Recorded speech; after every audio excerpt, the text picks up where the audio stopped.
Welcome back to Han Took Shots First.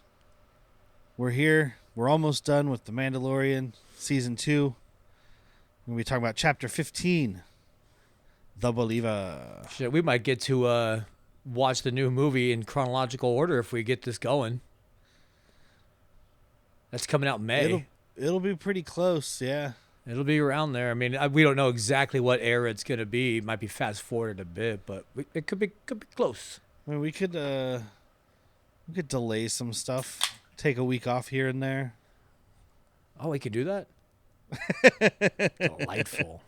Well, now that it's all on the Bad Movies Worst People feed, which is what I was going to mention anyway, after next week's episode, Chapter 16, the conclusion of Season 2 of The Mandalorian.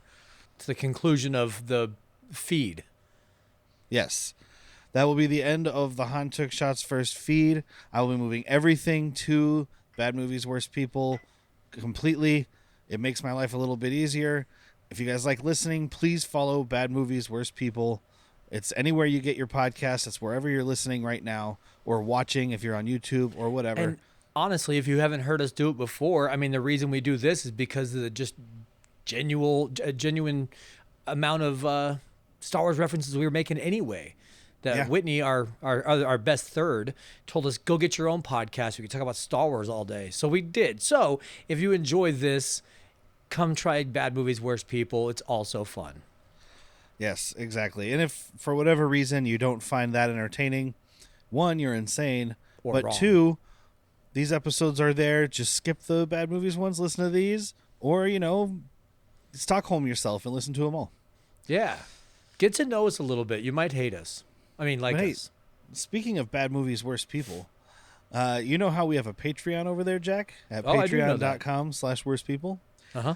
Well, we have a new member recently started earlier this month. Well, last month. Recently joined in September. Much better. named Brian. Ooh, and he was sending me some messages through the Patreon messenger there. And he mentioned that he's been going through the Han Took Shots First list again. He said, I still love it. And it got me thinking as to why.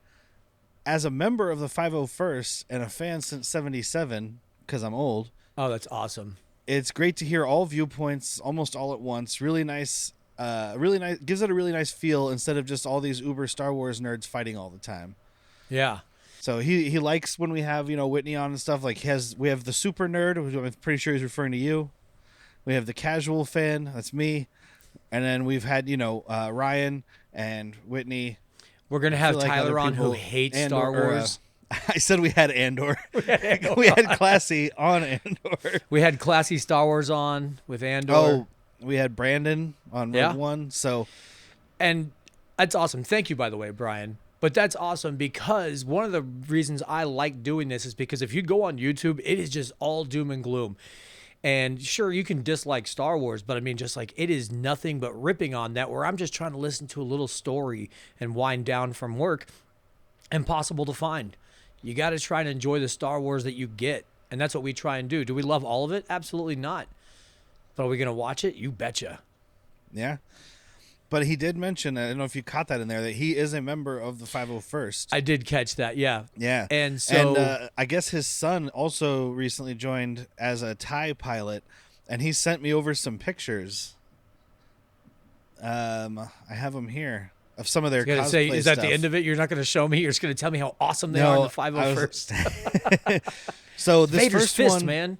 This first one, he specifically said in the email, he was like, just so Jack doesn't say anything, this scout trooper is a work in progress.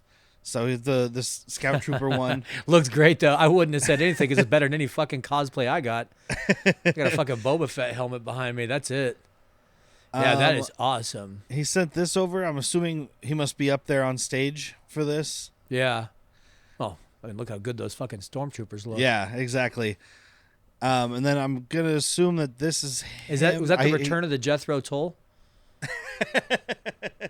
Return of the Jethro. I'm assuming this is him and his son because I have another picture with his helmet off. So yeah. And then another one of his son's stuff here. And then this is, he said his daughters came to visit and they're all nerds too. So this is his whole family all Famdalorian. Tricked out. Yeah. That is awesome. Well done, man. And Yeah. not only is he doing it right, he's raising the kids right, dude. I mean, this are 3 fucking stellar looking costumes that he's got below him. So well done. Yeah. And I asked him if we could share that, and he said he didn't mind. So, because he was trying to figure out how to send pictures, but you can't send them on Patreon, so he just emailed that over to us. Nice. And he confirmed that is them in the first season. He didn't say anything for sure. I didn't go back and ask him. Yeah, I didn't go back and ask him if he was there. I would assume he would have mentioned that. Well, if he's listening, answer in, please, Brian. We love interacting with our fans. Yeah. I mean, it would be really cool if he was on there too. Yeah. I mean, I don't know where he is. I didn't ask. I didn't get too personal, but I mean, it doesn't look like Arizona, so it's not here. Maybe looks like Oregon. But, so I don't know if it was like a specific chapter, like the California chapter of the 501st that was there or whatever. That's true. I didn't think about that because it's like, hey, fly over from fucking Albany. Yeah. We're not paying your some ticket. people might have. Exactly. I mean, I would have. Had if this is my jam is cosplaying and stuff like that, it's just also hard to hide this beard and this hair under a fucking helmet. That's Jack right there. Look at him. His red hair sticking out of everything. See, this work in progress one would be perfect for you. The hair has room to stick out. Yeah. You're not just Like, crammed in there. Did somebody cram a Wookiee in a scout trooper outfit? Nope, just Jack playing a little dress up. That's what would have happened in episode 4 if it hadn't been Han and Luke putting on the stormtrooper armor and leading Chewie in. Aren't you a little hairy for a stormtrooper? And tall and animal, sexy. But yeah, that's just really cool, and I wanted to mention that because we That's praised the 501st already, not only for being in the show, but just for the dedication they have to the costumes and all the the realness of all their stuff. I'm sure he'll elaborate more, but I mean, like, you don't just fucking join the 501st. You submit your costume and you have to get approval. It has to be correct. Like, there's plenty of cosplay out there that just looks awesome where people are making their own Jedi or Sith outfits or Mandalorian especially. But man, you want to be 501st, you got to be accurate. Yeah, I would imagine. I mean, because you've got to, they want it to be screen usable, basically. Essentially screen ready. And you know what? They got the call. And I do like he mentioned that like his son was a little weird about it at first or a little uncomfortable at first because he's a bigger guy. Yeah. But he was like, they don't shame, they don't care. Right. Like, as long as you're doing your part to look the part, that's all that matters. I mean, we are talking about generations of people who will avenge Porkins. You know what I mean? Yeah. Like when Porkins died, we all died a little inside as overweight people. I'm just gonna pull it up one more time because with all 4 of them in their costumes, that looks like something out of a video game right there. Yeah, it does. Yeah, is that Helldivers? That's the new Helldivers. Looks sick. Yeah, so thank you, Brian. That's really cool. Yeah, thank you, Brian. He mentioned that too because he was talking about it, and he's like, and of course I bought one of your mega hats. Make the Empire great again. Or good again. Sorry, good. Well, yes, let's talk about Chapter 15, The Believer. Then I saw his face. This episode's The Believer. Is that why they called it that? I think it has to be, right? You know what's funny? I was kind of thinking about that. Like, who is the believer? The Imperial guy that gives the speech? Or is Mando now, like, believing I have to do everything for Grogu? Or I think maybe it also has to do with Bill Burr because he's always got that flippant kind of whatever attitude. But in this one, he gets a lot more, like, he gets his revenge and it's them maybe believing in him because they don't trust him at first. And then he fucking murks all these dudes. It's got to be one person that's believing. Yeah. I want to say that it's talking about, what's his name? Is it Valen Hess? Yeah. Richard something. This guy's he's terrifying. Richard Brake. He is Richard awesome. Brake is terrifying and fantastic. You know what's crazy about Richard Brake? I was going to mention it when he comes up, but I'll do it now. Let's get it. Hence my name on the screen here, Southern Gentleman. He's got this Southern accent, but if you look at his information, it's like he was born in the United Kingdom, but he was raised in like South Carolina or something. I was reading. Oh, so wild. that's why he's got. So I mean, from empire to colony. Star Wars was trying to hire somebody, and they were like, "Well, we only hire British people," and he's like, "Well, I was born there." I was born there, but I do not represent the king. I'll tell you. Yes, this episode aired originally December 11th, 2020, written and directed by Rick Famuyiwa, and the only episode, if I'm not mistaken, with no Grogu, at least thus far. Oh, I guess he's not, huh? I thought maybe there was a final shot of him, but no. No, because they're going off to get him for the next one. Weird. Kathleen Kennedy and the other uppers were pissed. And you know what? This is one of the best episodes of the season, so they need This to shut has the fuck the up. best. Excuse me. It's not a stormtrooper redemption, but imperial redemption you've ever seen. We just get lost with them being faceless, and autonomous kind of, or anonymity. Like they have an anonymity for it. Just they get lost in it, so it's like another death, another death, another death. This one you get Bill Burr giving a speech of why that's not true. Yeah, exactly. Because you don't think a lot. I mean, until I really didn't think about it at all until Force Awakens. With that these are all people who hang out together in barracks and know each other, and because that's the first time they made a stormtrooper a person. Mm-hmm. I mean, even in this episode, Richard Brake does it because he's talking to Mando, and he's like, "What's your designation or whatever?" And he's like, "I'm a co-pilot, transport co-pilot." He's like, "No, you're exactly." They're all just a TK number. I don't give a fuck. They call me Brown Eyes. I don't care. I call you. That's TK actually really 11. funny.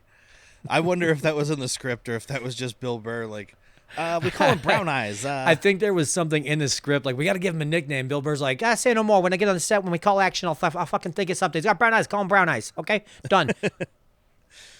This is another Emmy Award-winning episode for outstanding cinematography, which I appreciate. This show just cleaned up, didn't it? This also, though, has some of the Andor just got an Emmy. Did it? Yeah, I think for writing. Okay, I kind of glanced over the Emmys. I don't watch them like I do the Academy Awards. Even I definitely though I still don't get watch pissed at those, but because most people know I'm just a big Star Wars nerd, everyone tells me like, "Oh, did you see your boy won an Emmy?" I'm like, "Who's my boy?" So I think that'd be Tony Gilroy. I would assume so. Yeah, My Tony Gilboy. But this also has some of the worst CG of the series so far. I don't know if it's just because I'm not used to seeing wheels, but these juggernauts, the body of them looks good because the ships in the show look good. But it's like once the wheels are touching ground and stuff, it looks like a video game. And which it's fine, just don't show it as much. Yeah, there was certain shots, there was an under the vehicle shot where I was like, this is a loading screen. But I mean, it's not gonna hurt it. There's about to be worse CG, so please hold. So I actually, when I was dating a girl years ago, and she liked Star Wars, but she couldn't tell you most characters' names that weren't the big fucking 3 or 4. Yeah. So when we were watching a lot of different the prequels and stuff like that, I had a theory that wheels just don't really exist in Star Wars. But then you go back to the prequels and you see a couple vehicles.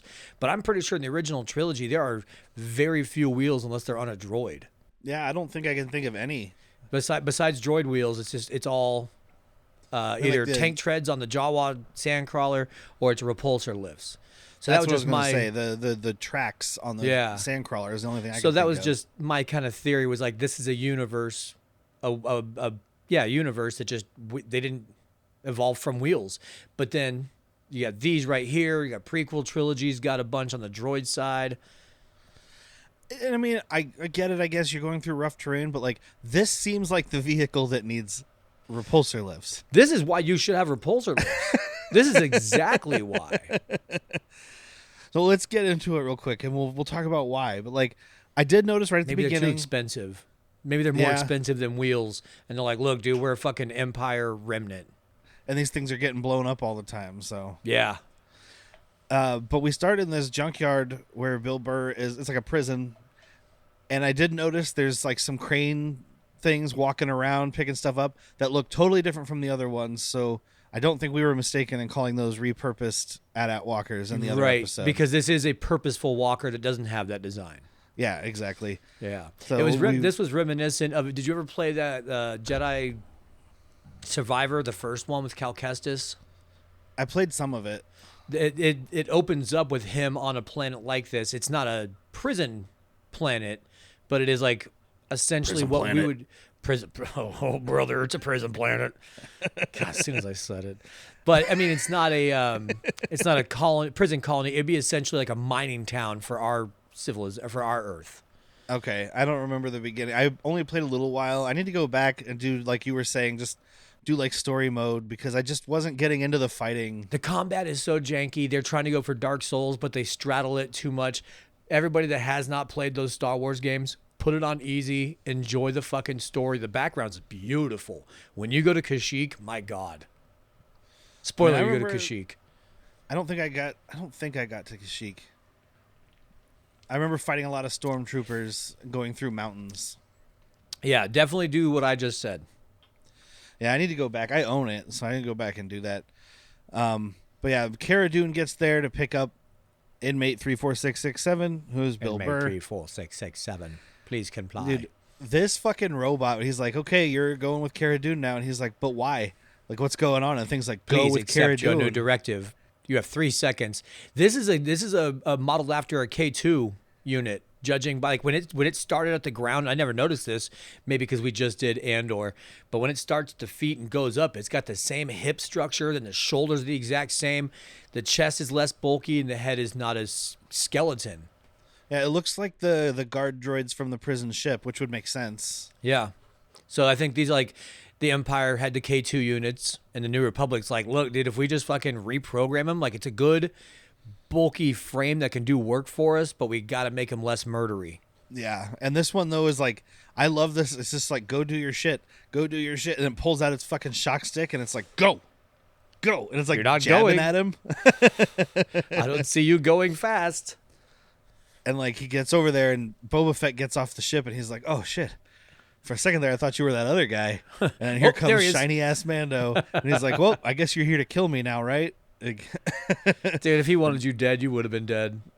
but no, they need him for his Imperial clearances and protocols. So they're trying to find Gideon's cruiser, and he's like, well, I can't do that without getting to an internal system. And they're like, that sounds like an episode. Yeah. Yeah. And at first he's like, fuck that, I'm not doing that. But he's got a heart. He's a criminal with a heart of gold, because it's I think Cara Dune tells him like, well, they took his kid. And he's like, oh, what? a little The green guy? Oh, little fucking green guys, go fucking get him. I don't care where I gotta put my fucking face. I'll stick it right Sure. in there, Mando. Sure, I was being a little creepy with him, and like I was maybe gonna murder him. I don't know, but like I feel I just bad. The wanted guy you was to think that. adorable. I just wanted you to think that. I was gonna fucking eat him. The way you said Mando was exactly Bill Burr. Mando. So yeah, they have to go to Morak, a secret Imperial mining hub that's There's mining nothing on Rhydonium. Morak. Why is Rhydonium familiar to me? Was that in Rogue One or Andor? Or is that what they were maybe getting? Solo? Maybe Solo. It No, sounds because that's a familiar. fuel. It is familiar, and I'm blanking on why I just figured it was a common Star Wars element. It's not the shit that Coaxium is Forrest is Whitaker Solo. is huffing, right? Oh, that is. Is it Rhydonium? That might be. That sounds right. Yeah, that might be. You got fucking Okay. Forrest Whitaker on the back of this truck. Ah, delightful. Tell me, can you slow down a bit so I can huff some more? He stands near the whole thing while these guys are blowing these up, and just like, It's he's the like end a of cop Rogue that One. hangs out. He's a cop that hangs out right by where they're burning all the weed. Yeah. Like, It's the end of Rogue One, but instead of a big dust cloud, it's this Rhydonium cloud, and he just takes off his mask and embraces it.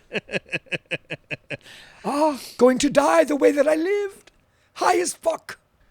I love Bill Burr's thing though. They're like, it's Rhydonium. They mine Rhydonium. It's highly volatile and explosive. And he goes, like this one, huh? He points Like to this one's Mando, personality. and it's Okay, just like never mind. everybody's like chirp, chirp, chirp. He's like, Sorry, I'm trying all out right. some new. I'm trying out some new stand up here. I'm gonna tour the fucking galaxy.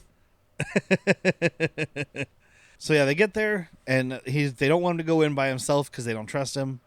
But Which I wouldn't. Yeah. I don't think he would have done what they said, because they're worried he's gonna go in there and be like, hey, there's a bunch of fucking new Republic who want to come fucking sneak in. They're on that ridge.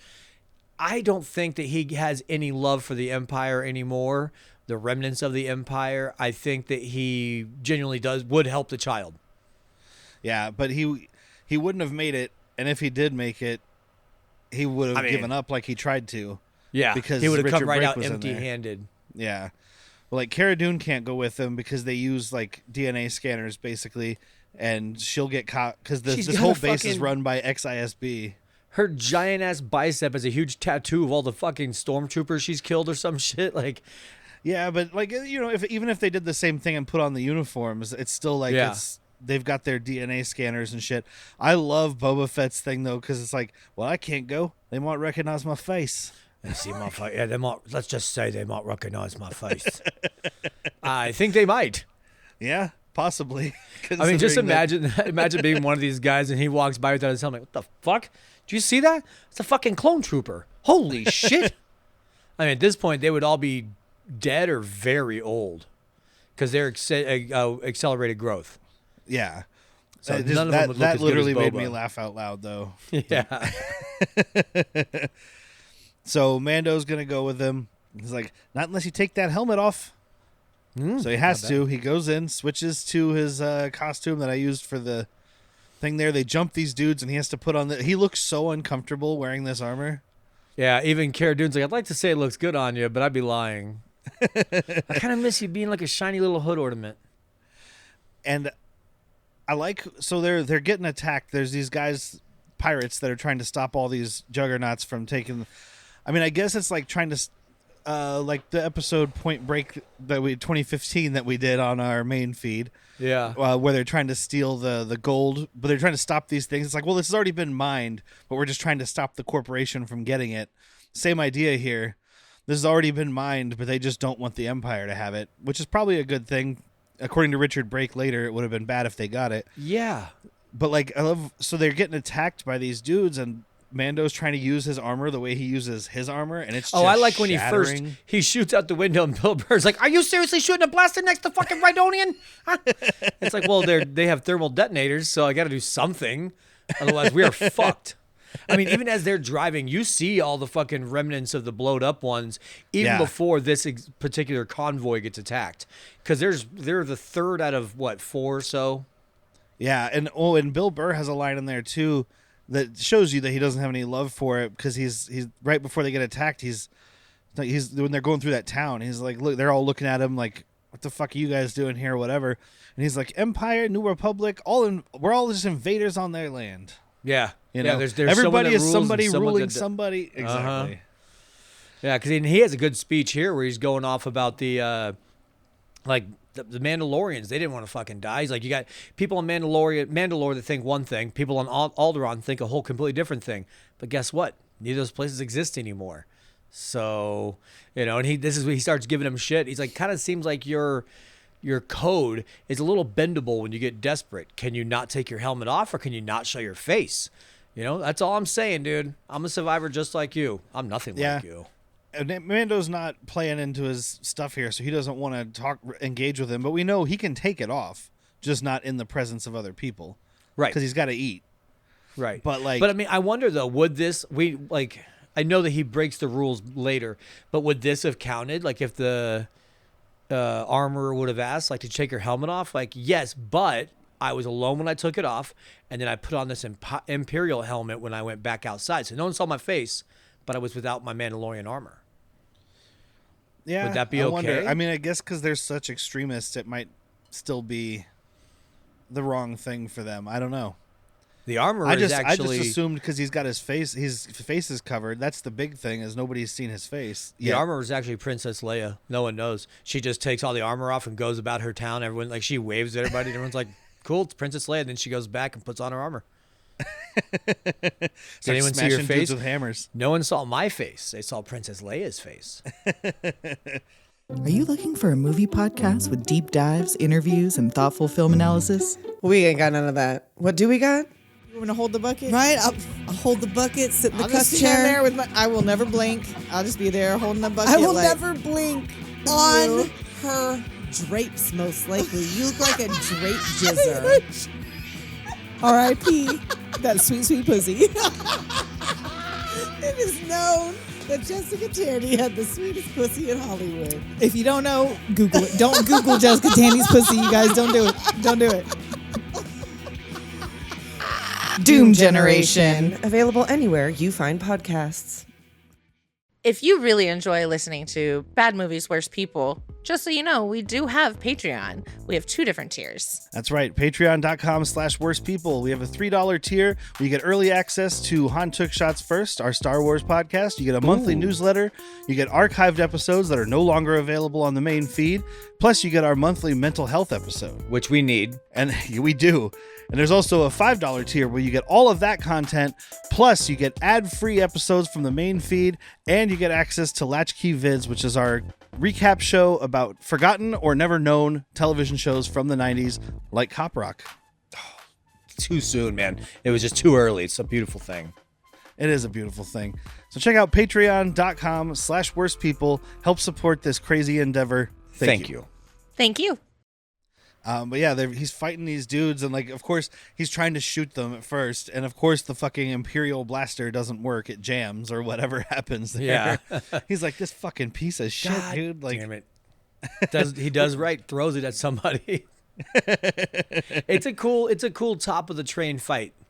Yeah, you know. It's really cool. One complaint though, there are so many skiffs available because he takes out the first one with thermal detonator, boom. Out of the smoke comes another skiff. And he's like, all right, fuck. Takes them out with not minimal effort because he doesn't have any of his gadgets. He doesn't have his good-ass armor. And then through the smoke comes 2 more. Like, it's just like a clown car of skiffs. Well, there's 2 more, and then when they cut to the wide shot, there's actually like 5 more. Uh-huh. And that's when I love that. He gets up all tired, and he's like... all right. Well, and they all stand up like once he takes out that second skiff, and they all come through the smoke, and every single one of them is just like beep, and like lights up their thermal detonator. There's like 40 dudes with detonators. They're like, "We're gonna get you." Yeah, like, we could do this all day. We're like Captain America with a trash can lid, dude. I could do this all day. But they do get rescued by TIE fighters. I thought you'd be happy to see a TIE fighter, huh? It is. They almost blow up the fucking Juggernaut. Yeah. Because they're inexperienced TIE fighters. They're remnants. You know, these guys might not have seen battle. It was interesting, too, when they get inside. We talked about the armor, the dirty, fucked up armor that all of Werner Herzog's guys had. Yeah. Some of these dudes are wearing busted-ass dirty armor, and some of them are wearing, like, pristine white armor. So I'm like, well, this is obviously... I mean... Production-wise, I know why. They took all those armors and they gave them to guys for this scene. Right. But it's just interesting that in this base, there are dudes who are, like, polished and clean and dudes who look like they've been hanging out at Navarro with Werner Herzog. That's great. I love it because this is how mythology of Star Wars is born. George just put some stupid random piece of plastic on somebody's chest and was like, yeah, those are metals.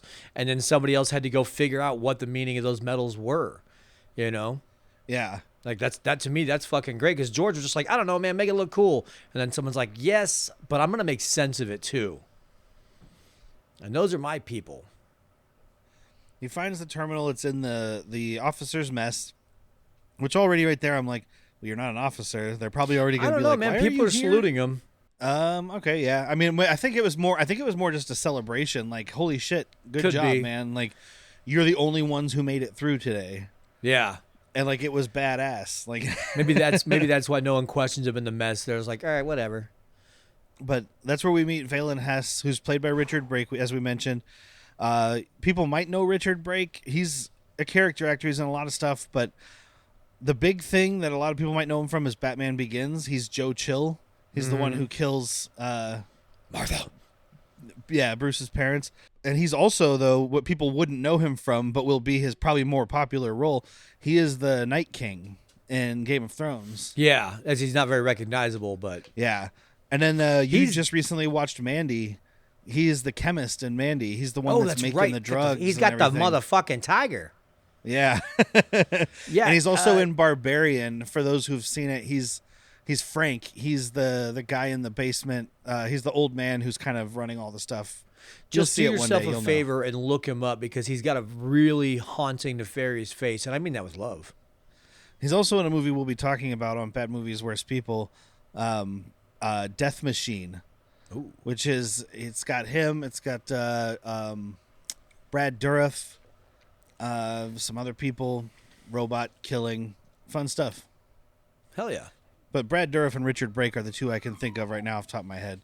He's also in Tremors Shrieker Island. Oh, God. Which I have not seen. But. Don't go far. I've seen the first 10 minutes. It wasn't I own good. it on Blu-ray. I haven't watched it yet. I think you're okay.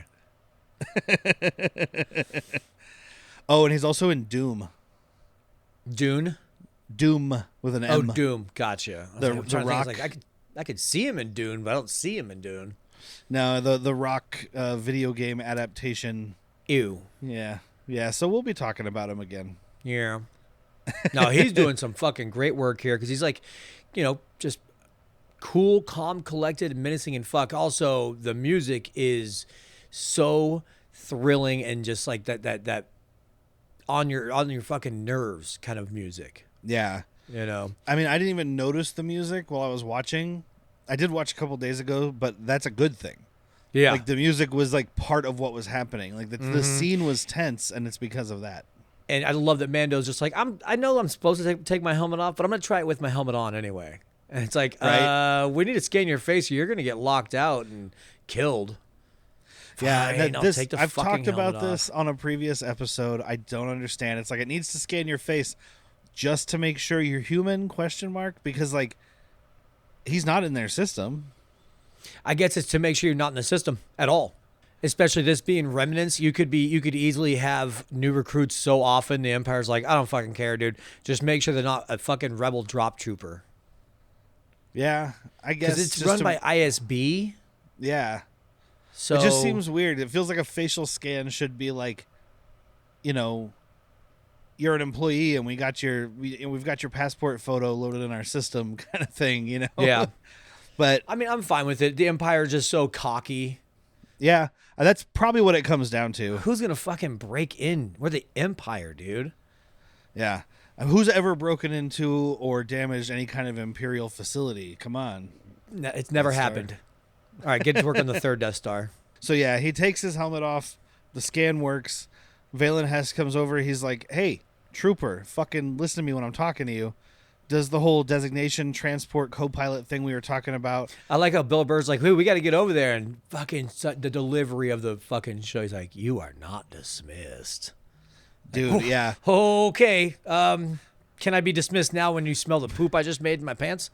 But I know part of this had to have been just Bill Burr improvising, or whoever wrote Rick Famuyiwa talked to him about it, because when he's like, this is TK593. You're gonna have to speak up. He can't hear you because of there was an explosion. The decompression of the chamber.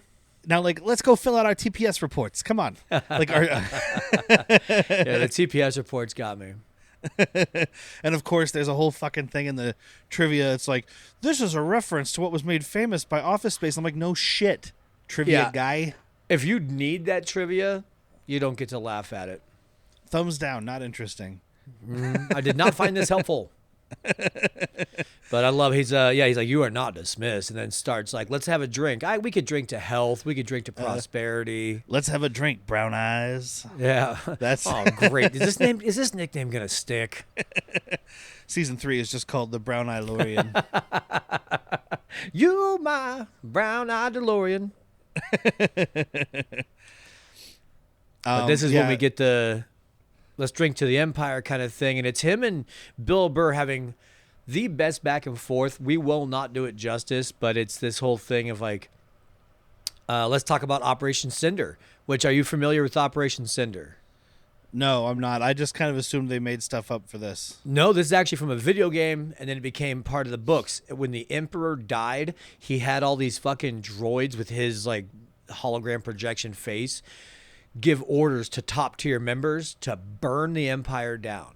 So it's kind of a bunch of different things, but one of the things was if it couldn't protect him, it doesn't deserve to exist, right?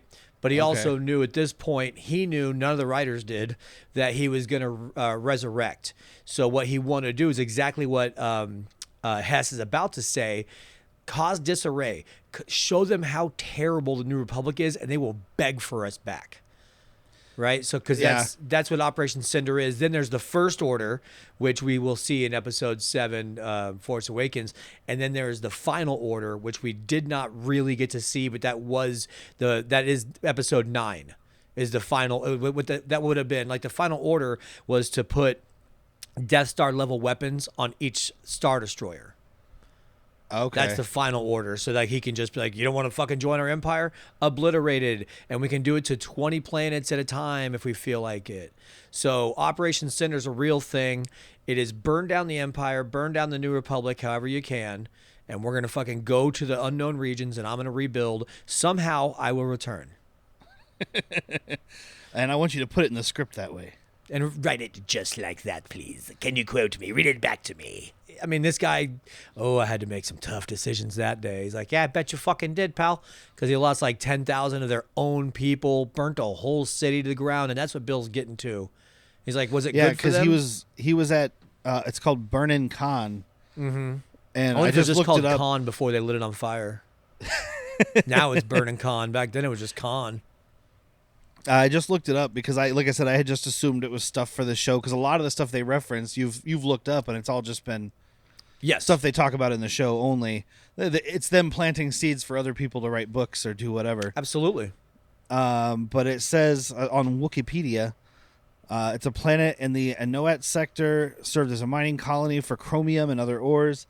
But there was a spaceport there, and the Iron Blockade had to come and basically fuck it up, I guess. Okay. 3 months after the Battle of Endor, Burnin' Khan was one of dozens of world targets targeted by the remnants of the Empire during Operation Cinder. Yeah, so he was there, whatever that was, and all those people died. And that's when the guy's like, well, it's a small sacrifice for the greater good. Oh, yeah? Was it good? Because like, look, son, we outlasted them. We're still here. Yeah. And Mayfeld just like shit talks Hess about whether or not it was worth it. Was And it good for the that's fucking people dying in their fucking farms? And he's like, well, the Rhydonium you delivered will let us wreak havoc more than Burnin' Khan. And that's when he says, like, people don't want freedom. They just want order. And he pulls up his glass. He says, to the Empire. And fucking Bill Burr just fucking blasts this dude. This would have been a good spot for a fuck the Empire. To the Empire. Fuck the Empire. But, like, yeah, he just shoots. I love it because he shoots him. And everybody just kind of sits there and looks like all the other officers and stuff are just like, they're all what? in helmets. Not all, but some are in helmets. And you can still like feel them going like, should I do so? I don't know. I just saw that. I don't know what to do. And like everybody starts coming in, and he hands Mando the trooper helmet, and he's like, hey man, you did what you had to do. I never saw your face. Mm-hmm. So he puts it back on, and I ain't they no shoot their fucking way out lousy of there. snitch. Exactly. I grew up in the fucking boroughs, the 5 boroughs. And this whole time, Fennec Shand and Cara Dune have been watching through sniper rifles, waiting to see what's going on. And they just, because they're climbing out this window, trying to get away from all these guys, because obviously they can't fight all these dudes. And these Fennec Shand and Cara Dune are just sniping these dudes off the side of this building. It's fucking awesome. It is rad. At one point, I don't know if it's coming up or if it already happened, but it doesn't matter. Like TIE fighters just like fucking come here. TIE fighters rip through the mountains, and all I could think of was like, whoa, did you see those 2 hot chicks in that mountaintop back there? Yeah, let's go back and check it out there. Swing back around. I saw a couple hot ones. We've been alone in this island for quite some time. Some dude gets thrown off the roof, and they're trying to get rid of the Wilhelm scream. So this guy falls down, and he straight up has like a goofy like like dude, fucking why are we retiring the Wilhelm scream? You can't replace it with anything better. It doesn't exist. Definitely not the goofy fucking fall noise. Yeah. They're like, look, Disney doesn't own the Wilhelm scream, but we do own Wahahooey. So all right, sound guys, you can go through our entire catalog of laughs and screams that we have. Oh, look at him falling down. Oh no. So stupid, dude. Hashtag bring back the Wilhelm scream. Like Boba Fett swoops in, picks them up, Boba Fett. And on their way out, Boba Fett. On On their way out, Mayfeld grabs the sniper rifle from Mando, and snipes the open container of rhydonium on the top of this juggernaut, and it just fucking obliterates this entire base. Yeah. And It's- we do see the Slave One using those charges again from my episode God. 2. The little, seismic depth charges. Yeah, there you go. Like, I knew it was coming, but I'm watching this, like, and his fucking repeating blasters sound so cool. Like, this is the coolest ship in the fuck. I know the Millennium Falcon is dope, and I often go back and forth, but this is my favorite ship. It just has to be the Slave One, the Fire Spray, Slave One, whatever you want to call it. But when he did, when that fucking compartment opened, I was like, let me just turn this up real quick here. Love that sound. The last thing I'll say about the Slave One, 'cause we've talked about it before. You said that it was from some Kenner toy back in the day. Yeah. But people also keep wanting to tell me that AT-ATs are AT-ATs and not AT-ATs because of some Kenner commercial. So if you're going to go with Kenner canon, then it's the Slave One, not Yeah, the Disney's fucking not Fire now. Spray or whatever Lego put out a couple years Yeah. ago. I mean, Disney's the one that changed it before Lego did. Just so you know, it was just like I'm just saying, if it toys was are naming our stuff, then you got to stick with the OG, right? true. I agree. Also, I think it's it a was scary Disney name. knowing they're about to heroify him, and we can't have our Yeah. hero having a ship called the Slave. Even though I could explain at least 3 different reasons it'd be called the Slave One, and not have to do with actual slavery, which does exist in the galaxy. Which Boba Fett worked to hide. It was hired to get to hunt runaway slaves. Like, he wasn't a good fucking guy. Yeah, you can't heroify a guy. If he decides after becoming a hero that he wants to change the name of his ship, that's one thing, but they're just acting like it was never called the Slave One. Right. So it would still be stupid, but that would at least be a story reason. Also, hashtag release the Slave 2. Boba Fett will chase it down. Like, I love when they're getting out of there, though, and I think it's Cara Dune that finally is like accepting Bill Burr. And she's like, hey, nice shooting back there. He's like, yeah, just working some stuff out, getting it off my chest, you know? It was cool they had him be badass because, like, even before they escape, like, when he's in that room shooting, he's not missing. Yeah. You know, which is Well, back they to that do say season he 1 was joke. He was a like, sharpshooter. Yeah. That's a stormtrooper, dick. I was a sharpshooter. Get that blaster out of my face, Mando. And then their whole thing, like, he's like, well, I guess I'm going back to prison now. And Cara Dune's like, well, it's too bad Mayfeld didn't get out of the base alive. He died in there, huh? It's a bummer. Yeah, and Mando's like, yeah, I saw him die. This- And he's just like, I love he's like looking back and forth, like, should I? And then Mando like nods and he's like, I'm going to go. Hey, this is kind of weird. There's nothing on this fucking planet. That's why they put this remnant base here. So, can I get a lift? No? Okay. Well, I guess I'll just better than dying in that junkyard. Yeah, I mean, you know, he could go and hang out with the people back in the village. Yeah, that's true. Take off that fucking armor first, but yeah, he'd be fine. Let's hope you don't have any Imperial tattoos from your old days. And the last thing is Mando sending a message to Gideon on his ship, and it's that speech from Gideon's previous episode. Yeah, you have something I want.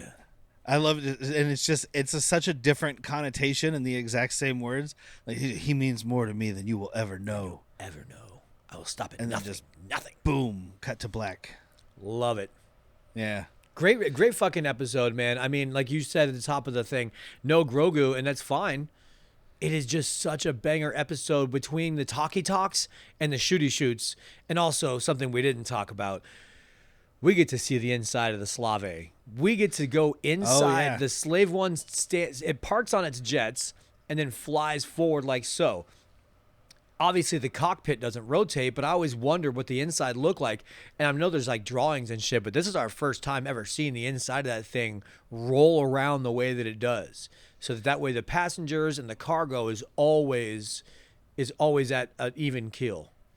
Yeah, I like that. You could see the walls moving in the back. I didn't quite notice, like, I was like, well, he tilts up and he turns, so it should twist. And I just saw them, like, kind of moving one way. But I was like, either way, it's still pretty cool. I don't think it should twist. Well, because if you go in and it's laying down like this, when it goes up, I don't know. Let me get my Lego Star Wars. I'll be right back here. I have 3 different versions of the Boba Fett toy. The Slave One toy I can grab real quick. But that's it. for The Believer, Chapter 15. We'll be back next week with the final episode of Season 2, Chapter 16, The Rescue. Ooh. And remember, guys, after next week's episode, this will only be available on Bad Movies Worst People feed or on our Patreon, where you can get it ad-free. So please follow Bad Movies Worst People, or, even better, just go to patreon.com/worstpeople. For $3 a month, you get these ad-free. It is the easiest way. Come on. It is the easiest way. Come on. We send it right to you. Kind of. $3. Just help us get some more spatchka. And go check out our shop, guys. I mentioned earlier that our friend and patron Brian bought one of our Make the Empire Good Again hats. You can go to shop.badmoviesworstpeople.com. We I have everything adorable. marked. Yeah, and everything is marked as low as I'm allowed to set it. We're not trying to make money. We're just trying to get merch out there. So it's an advertising for the show, and you can represent for your favorite podcast, who is us. Hopefully. But yeah, we've got a great Andorable shirt. We've got the shirt with our logo there that's in the background. Han took shots first. Just this, he's holding his beer and his whiskey. And I'm working on other stuff. I'm always working on the show, so the photoshopping stuff is a little harder because I'm not as good at that. So, but I'm working on more designs. We're getting stuff out there. So check that out. Thank you guys for tuning in. I've been Derek. I'm Jack. My glass is empty, so let's get a drink, Brown Eyes. All right.